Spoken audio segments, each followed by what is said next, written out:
প্রতিবন্ধীদের ৫ দফা দাবি নিয়ে ফের উত্তাপ শাহবাগ মোড়। বিস্তারিত দেখুন দৈনিক মিলেনিয়াম নিউজের ডেস্ক রিপোর্টে।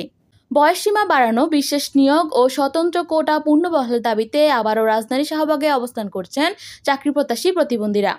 ২২ অক্টোবর বুধবার সকালে জাতীয় জাদুঘরের সামনে চাকরিপ্রত্যাশী প্রতিবন্ধী গ্র্যাজুয়েট পরিষদ এর ব্যানার অবস্থান নেয় তারা।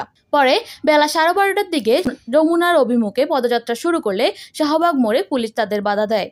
চাকরিপ্রত্যাশীরা জানান, ২০১৮ সাল থেকে তারা কর্মসংস্থান ও প্রতিবন্ধী কোটা বাস্তবায়নের দাবিতে আন্দোলন চালিয়ে আসছেন, কিন্তু এখনও কোনো বাস্তবসম্মত পদক্ষেপ নেয়নি সরকার।